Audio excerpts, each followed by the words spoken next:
Welcome to the Scrum.org Community Podcast, a podcast from the home of Scrum. In this podcast, we feature professional Scrum trainers and other Scrum practitioners sharing their stories and experiences to help learn from the experience of others. We hope you enjoy this episode.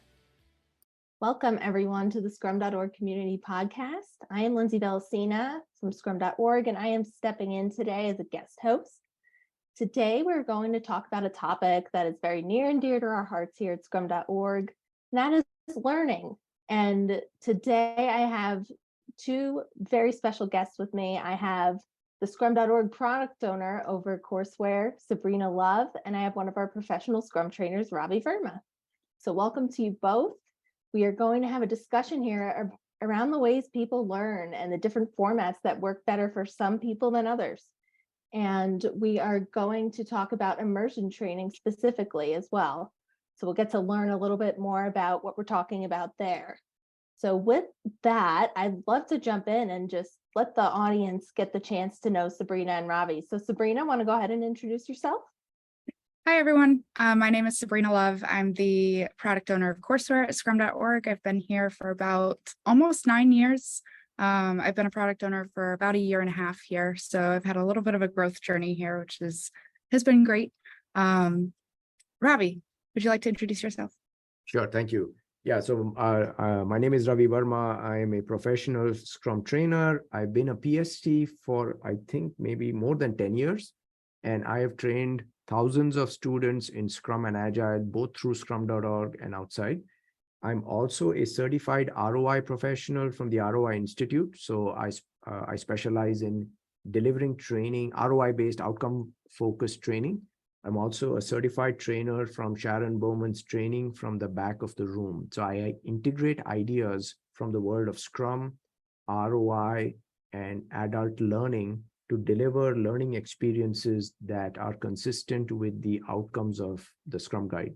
So I would like to give our audience just a little bit of an overview of the current learning landscape, and this will help us set the stage for our discussion. So Sabrina, can you tell us a little bit about what you've been seeing? Sure. It's a lot of the training that we've seen or that we offer actually also is traditionally over consecutive days. Pre-COVID, it was in person. Post-COVID, now we get to see live training virtually, which is awesome, and being able to bring people together from across the world. But traditionally, those classes are still delivered over consecutive days and kind of all at once. So you get almost what I call a fire hose effect, which does work for some people. But in some cases, we've started seeing from at least within our community and in a few places outside of our community that people are more interested in a longer, more elongated learning experience that gives them time to absorb something small and learn from that. And then there's been a little bit more focus also within our community about helping people to practice what they've learned and not just, having a learning experience and then, have a nice life, see you later. But there's a little bit more focus on engagement and helping people to apply their learning, which ultimately ties back to our mission, right? About helping people and teams solve complex problems and how are we actually going to do that. So we've been a little bit more focused on that, but that was in response to what we've been seeing in the current learning landscape, like you mentioned, is this consecutive learning experience where people kind of get a little bit stuck with there's so many things that you could do, and where do you probably start? So that was kind of the catalyst for getting into something like what we're going to talk about today. Yeah, and Ravi, what have you been experiencing with your students and with what you've been just seeing in the market? Yeah, I've had a very diverse experience in my training. So I've had situations where I delivered the traditional learning over 2 days. And in some cases, when I re-engage with my students, either on LinkedIn or I meet them somewhere at a networking event, in some cases, they tell me, Ravi, we are still struggling at the same level as we were. There's another example, a real world client where actually the training was harmful to them because I gave them a bunch of jargon And then they started weaponizing the jargon to fight against each other by saying, hey, this is what Ravi said. No, this is what he said. So I actually hurt them. And my highest obligation is to do no harm. And I've also had the third experience where companies were transformed because of the traditional learning. And in fact, we have a Scrum.org case study for one of those instances. So I just want to explain to people, this is not a one-size-fits-all result. Different companies with different cultural and operational contexts can derive radically different outcomes from the exact same training delivery method. Absolutely. Yeah. Yeah, and we're going to be getting into that a little bit further here in our discussion today. But first, I just kind of want to go to the foundation of what we're talking about here. So what problem are we trying to solve when it comes to how people learn? Yeah, I think to go back what I was mentioning earlier is helping people apply, and a little bit to what you were saying, Ravi, about people are still struggling at that same level that they were in some cases, right? It's not universally applicable, like Ravi was saying, but in some cases, I think the problem that we're trying to solve is to help people convert their learning into practice, into application, and that aligns a little bit with Bloom's taxonomy, if you're familiar with that, where the first few layers at the bottom, there's a layer of remember and then understand and then apply. And traditionally, I have this belief that it's almost a lot to expect from a student to be able to reach a level of apply when they're confined to the context of a classroom, because there are no real world consequences in the classroom. So I think that fundamentally has something to do with your actual skills growth, is getting outside of a classroom and having real world consequences. And that is the catalyst for real skills growth. And Lindsay, if I may add to what Sabrina was saying, what are we trying to achieve here? Let's start with the why. Let's begin with the end in mind. For me, as a practitioner, as a Scrum.org trainer, I am trying to help my learners achieve the outcomes listed in the Scrum Guide. And the Scrum Guide basically says, I'm paraphrasing, that we want to empower organizations to generate adaptive solutions which optimize value, optimize predictability, and control risk. So as someone who is delivering learning experiences, I am looking at the learning landscape from that lens, and I'm looking at the organizational context through that lens and trying to see, okay, we've got a bunch of learning delivery choices. Which choice might be appropriate in this context such that it helps this company or this context generate adaptive solutions, optimize value, predictability, and manage risk. So that's how I look at what are we trying to do here? Mm-hmm. Yeah, that was beautifully put. Thank you. Yeah, that was great. So I would like for our audience to hear a little bit about immersion training, which is one of the learning formats we have here at Scrum.org. Can you describe how that works? Yeah. So compared to a Scrum.org traditional class, which is over consecutive days, an immersion training actually splits up the learning experience into multiple weeks. So you're learning a little bit at a time. And after you learn something, you get an assignment that is focused on an outcome to give you some flexibility and some creativity in how you would approach that assignment. And then at your next classroom session, you come back and spend a little bit of time in a facilitated retrospective almost. It's come back together, what went well, what didn't go well, where do you need help, kind of conversation. So compared to a traditional class, which is 2 days consecutively, usually, this experience is over multiple weeks with assignments and reflection built into it. That sounds great. And this is really just a different approach to taking a class. Who would benefit more from this approach, do you think, Ravi? I think here's some criteria or questions I would like to give to our listeners as a decision-making framework to figure out what context is appropriate. The first question might be, what is the available budget or capacity for learning? So for example, I've had clients where I'm talking to the CTO and I say, look, I'm seeing this pattern where the team is making the same mistake over and over again. It's costing you money. Would you be willing to give me 2 days time so I can train them? And the CTO responds, Ravi, we have deadlines. I cannot bring my organization to a standstill for 2 days because they're off learning. So I say, okay, give me a counter offer. What are you willing to give? Most people psychologically are willing to, through my lived experience, are willing to give 90 minutes per week or per 2 weeks. So one question, so Lindsay, I love your question. Well, what might be the context in which people might benefit? The first is, what's your learning budget? I would also expand learning budget to include not only how much time are you willing to give to your learners to attend, but also to do what Sabrina said, which is to apply in the real world. So some of my clients, the contract that I have signed with them is, are you and the managers of the learners willing to give 90 minutes per week to learn and 90 minutes on the next week to apply? So that could be a question that can help guide this selection of this learning format. Yeah, absolutely.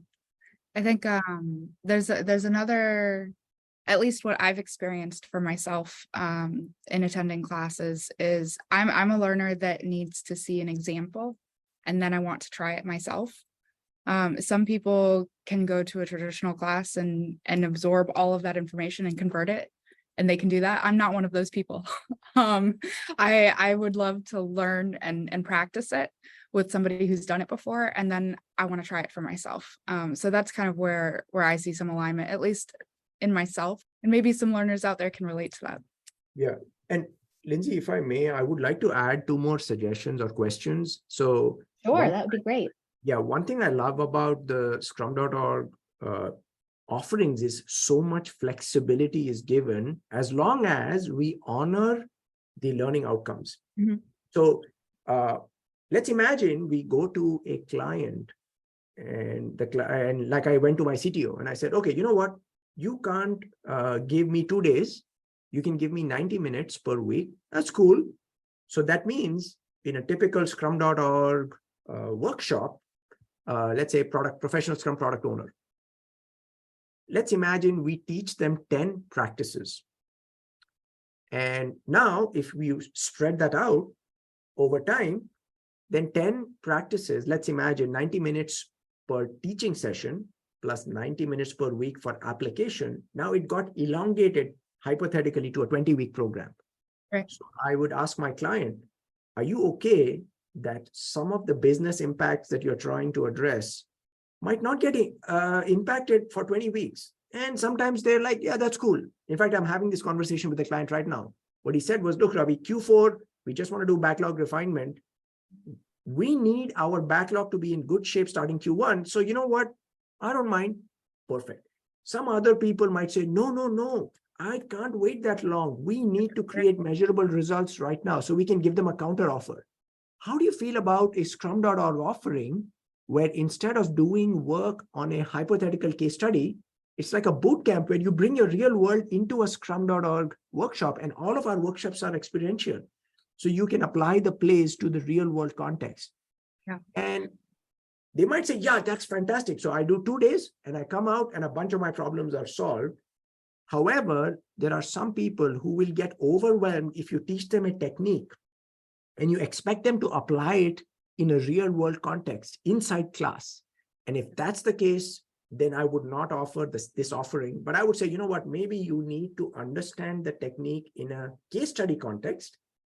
And then when they have mastered the theory, then you go back into the real world and you apply it into your real world context. So these are some questions I would like our learners and our listeners to consider as they're trying to match the context to the right learning format. Okay, and can we talk just a little bit about just the student's perspective and how people learn? So in both formats, so we went in pretty deep, I think, with how Sabrina described, her learning preference with applying, but what really is the drive for a student to take a traditional class versus the immersive, or Or the other way around? the other way around? Yeah, that's a great question. So here's what the patterns I am noticing in thousands, as I look back at a data set for a sample space of thousands of students, and different human beings prefer to learn in different formats, right? So Yep. there was this one example of a client I was introduced to through Scrum.org, and I delivered the EBM workshop and I delivered a PSPO workshop. And we extracted the 10 plays that are taught in the Scrum.org workshop. So, and then what I told the clients, what I told the learner was something that Sharon Bowman talks about, that learners prefer choice. So I gave them choice. First, I was like very regimental, like a drill sergeant. You have to do it in the exact same order that I taught you. So you have to start with product vision, then you have to go to product goal.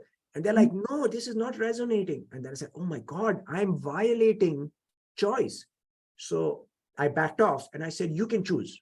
We taught you 10 plays from the Scrum.org playbook. I'm giving you autonomy that you choose which play you want to apply in your context. So if you have a context in which students are hungry to learn, they are not going to get overwhelmed with learning 10 plays, and they would love the autonomy to choose which play they want to apply. Perhaps you can give them a concentrated dose of learning, and then give them autonomy to apply. But I love what Ken Schwaber said. He often reminds us, ask the team. So I think it's best to have this conversation, treat the learners, the buyers, the managers, the stakeholders as adults, responsible adults, model the Scrum value of respect, lay out the different options with pros and cons, and ask them, what do you think might work? So that's how I factor in the learners' preferences. That's awesome. I mean, and that actually highlights there's a different, there are different ways to learn from Scrum.org and from PSTs. You know, we're talking about traditional consecutive classes, we're talking about immersion training, but there's actually a myriad of different ways that you could learn from a PST, and that's up to your PSTs and their customers to figure out what their needs are and what their choices are, right, Ravi? And I'm sure you've helped your customers learn in many different ways other than traditional or immersion settings. Like, are there some other ways that that have helped people that they've made choices? Yeah, really? This is another reason I love Scrum.org. I feel that the heart of Ken Schwaber is shining through Scrum.org. And I feel that Ken wanted a sincere, hungry learner to be able to learn, and the price of a training should not stop them. So what I love about Scrum.org is that we have so much high quality curated content in terms of the learning path.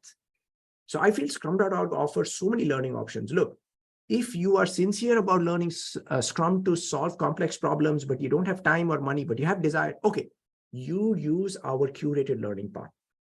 You're trying that, you want some more help, okay, you can have trainer facilitated sessions, you can have traditional, you can have immersion, you can have hybrid. Actually, I've done both.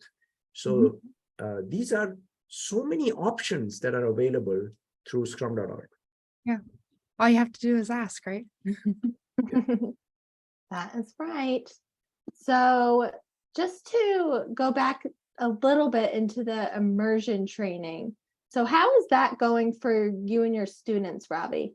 Yeah, for me, I have found immersion training to be the most effective learning format.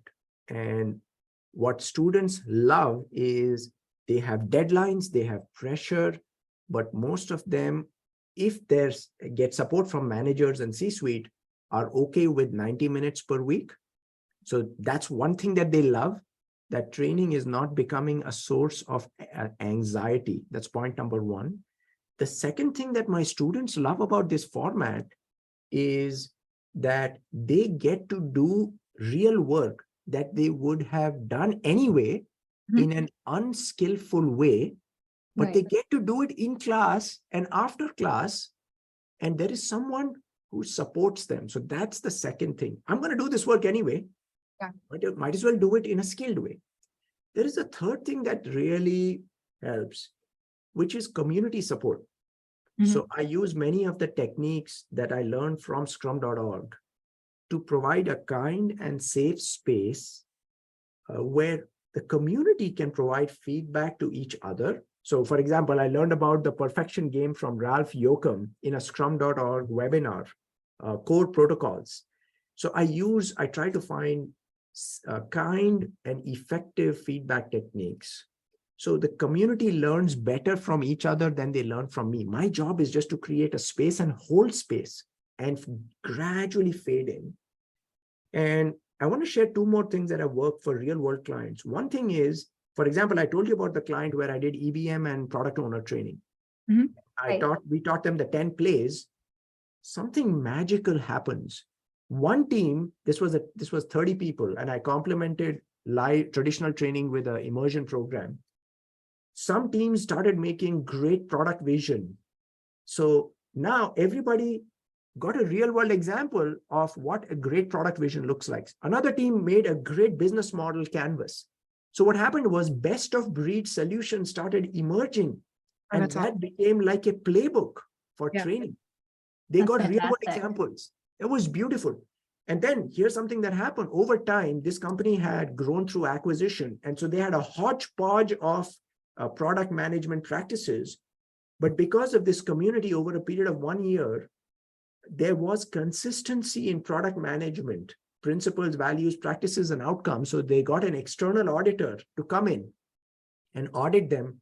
And the auditor gave them the best marks because of curriculum that was delivered.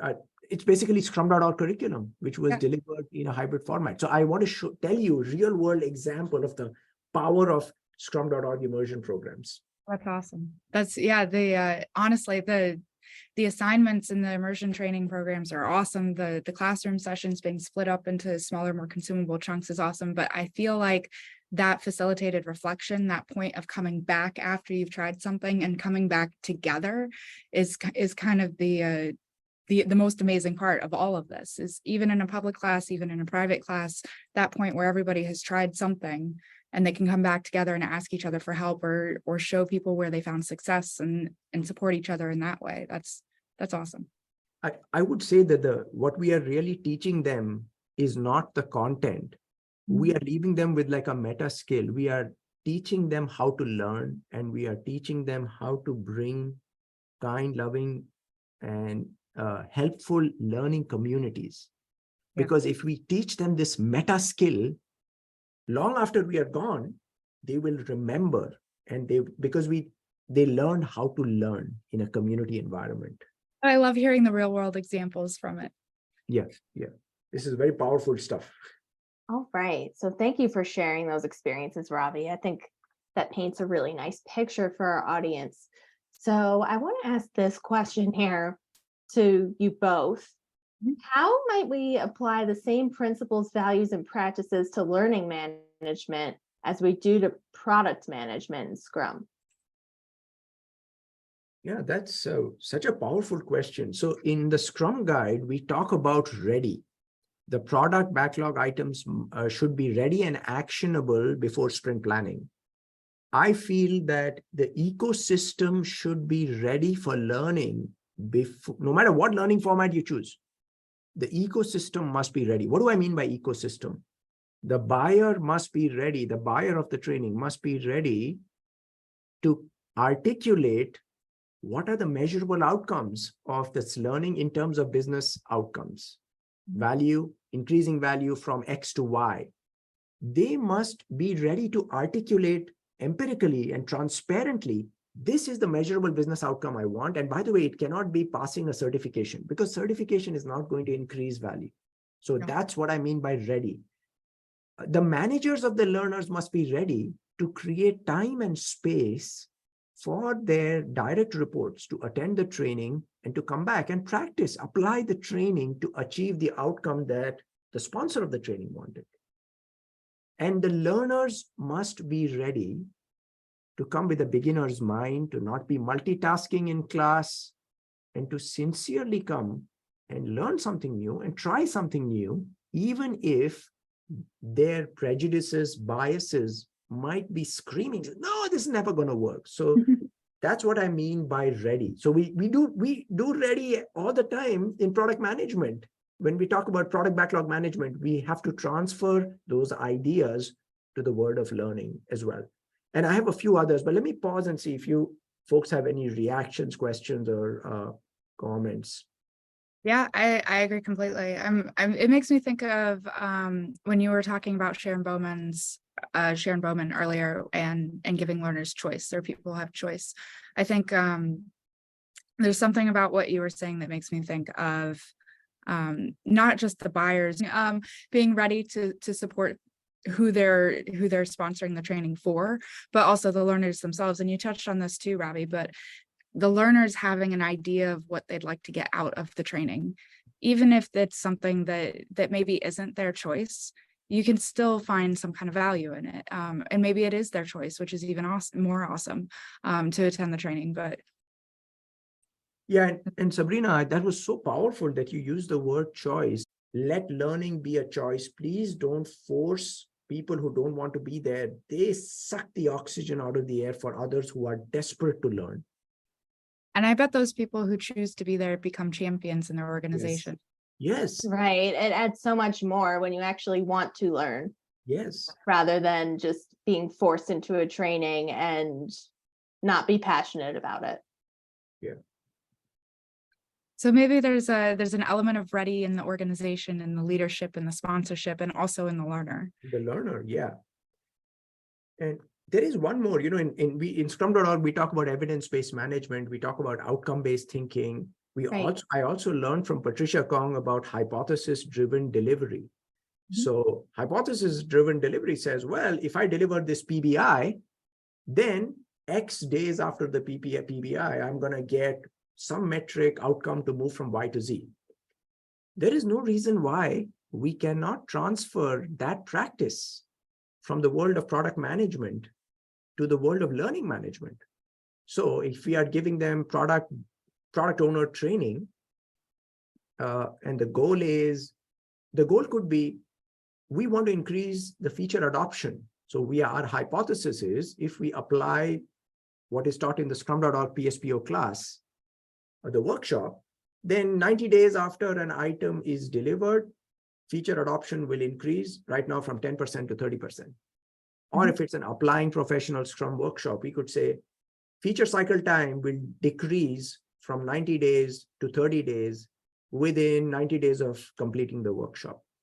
So there is no reason why we cannot have outcome-based acceptance criteria associated with our learning programs, time-bound, smart criteria. So that's one technique I would recommend we transfer from the world of product management to the world of learning management. Sure. Yeah, that's definitely a different lens on validating your learning than, for example, an assessment, which is still valuable. It's still an individually valuable, but how do you validate the value to the organization? Yeah. The two are not wholly, they're not mutually exclusive, I guess. Yes, they are both, they're all necessary and sufficient. And in fact, we have a case study and a webinar, a Scrum.org case study and webinar, which suggests 5 levels of learning metrics. So you could have the assessment, which is validating theoretical understanding. So all students must pass the PSPO1 assessment within 1 month. That's a level 2 objective. Level 3 is application. All students must apply the learning, let's say, to connect PBIs to the product vision within 30 days. That is an application metric. Impact metric could be, all students must apply the learning to collaborate and increase feature usage from 10% to 30% within 90 days of the training. That's an impact metric. And if we wanted to, we could go next level, which is ROI, which is probably too advanced for this conversation. But I just wanted to make it real and offer other metrics people can consider besides 100% certified, because certification is necessary but not sufficient to create business value. Yeah, those are some great measures to think about for sure. I also want to leave one technique or a practice that we use in product backlog management, which might be relevant to immersion learning programs. So when we talk about product backlog item readiness, we recommend that the item should get to done within a sprint. And in fact, I recommend to my clients that the cycle time of an item in a sprint should ideally be 3 to 5 business days. And this is where a lot of my clients say, but Ravi, our items are so big. And that's when we introduce vertical slicing. Yeah, okay, that's fine. We use vertical slicing. There are plenty of blogs. In fact, Lavanish Gautam, one of our PSTs, may have recently done a webinar on this topic as well. So we do verticals. Is that right, Lindsay? Yes. Yeah. So we do vertical slicing all the time for PBIs. Why can't we do vertical slicing for learning? And I think that's where immersion learning comes in. That is a vertical slice of learning. So a vertical slice of learning could be, let's say we look at the Scrum.org PSPO workshop. Yeah. Maybe we teach them 10 practices, product vision, business model, canvas, and so on and so forth. A vertical slice could be what might be a principle, a value, or a practice that might fit within a 90-minute time box of learning.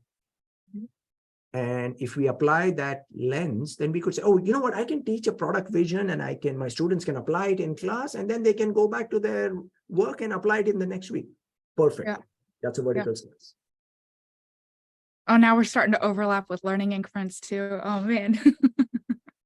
No, it works. It works though. I hadn't thought about it as vertically sliced learning. Yeah, and I learned something from Kate Terlacka. She is one of our PSTs in Poland, and one of the things that she used to do was at periodic intervals in her traditional learning, I think she would encourage her class to take an open assessment together. If I were to steal Kate's idea and apply it here, another possibility is that at regular intervals, we invite the community to take the Scrum.org practice exams and see what questions they get right or wrong, and then feed that into at the appropriate juncture in their learning program. Yeah. It's almost like a learning backlog. Yeah. Yeah.